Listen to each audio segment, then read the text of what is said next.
Privyet. Hello everyone. You're on the Slavic News Channel, and in this video, we'll discuss the most significant updates on the Russian-Ukrainian conflict.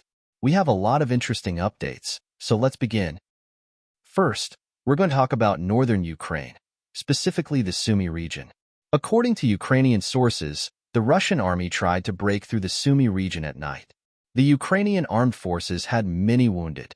The sources on the ground stated that during the previous night, the Russians, after powerful artillery preparation, launched their attacks with significant sabotage and reconnaissance groups. The first Russian groups entered the village of Rashkevichi, then moved west to Sytny. The second group of Russians headed towards Chasiv. The Ukrainians managed to repel these attacks and forced the Russians to fall back. There are no geolocations to confirm this, but it's an interesting report. It reminds us of the 2022 Russian movement towards Kiev along the MO2 road. Maybe the Russians are planning to repeat that trip. Now let's move to the northern Kharkiv direction. We received updates from the village of Gluboka. We recently discussed that the Ukrainians restored control over some farms and barracks in the northern part of the village.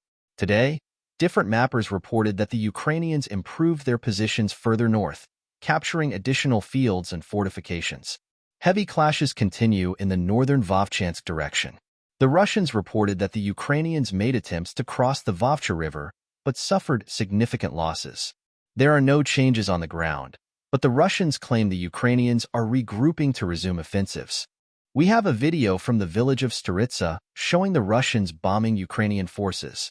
This video suggests either additional progress for the Ukrainian forces or that this territory hasn't been captured by the Russians yet.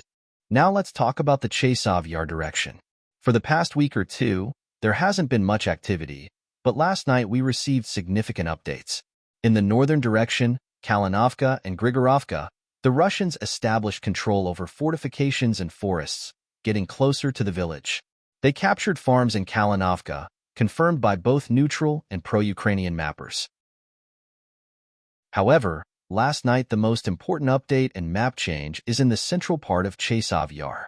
Ukrainian sources published a video showing heavy artillery fire on a building where Russian forces were concentrated. This building was geolocated, indicating significant Russian control in central Chasiv Yar. The map has been adjusted to mark this as a gray zone, pending further confirmation. A reliable Russian source on the ground confirmed heavy clashes on the Ukrainian side of the Seversky-Donetsk-Donbass Canal, indicating ongoing battles in Chasiv Yar. We also received a video of an FPV drone strike on Ukrainian forces in Chasiv Yar, confirming Russian control in the southern part of central Chasiv Yar. Moving to the Toretsk, New York agglomeration, pro-Ukrainian mappers reported that the Russians captured a school near the Artem coal mine, gaining a significant bridgehead. In the western Avdiivka direction, the Russians expanded their positions in Novoalexandrovka, capturing additional tree lines and preparing to attack Ukrainians along the N32 road towards Pokrovsk.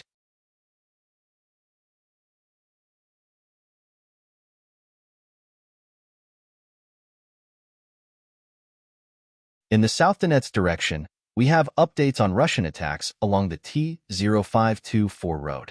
A video from the 61st Mechanized Brigade shows another Russian attempt to attack Ukrainian positions. The Russians reached the tree line and landed infantry, confirming additional progress and cutting the main supply road between Konstantinovka and Ugledar. Neutral mappers reported that the Russians captured additional tree lines between Vodiana and Salaka.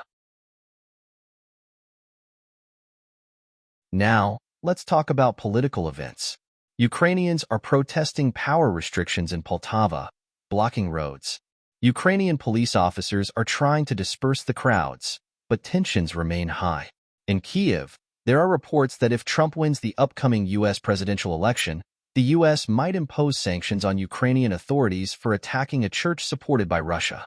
Germany reduced its military support for Ukraine in 2025 from €8 billion to €4 billion, but the EU approved a €4.2 billion budget assistance for Ukraine. The most significant political update comes from the U.S.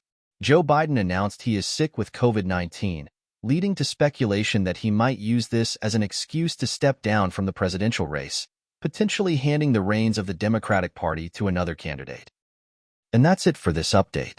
Slavic News Channel condemn any violence in the world. Thanks for watching and please like and subscribe.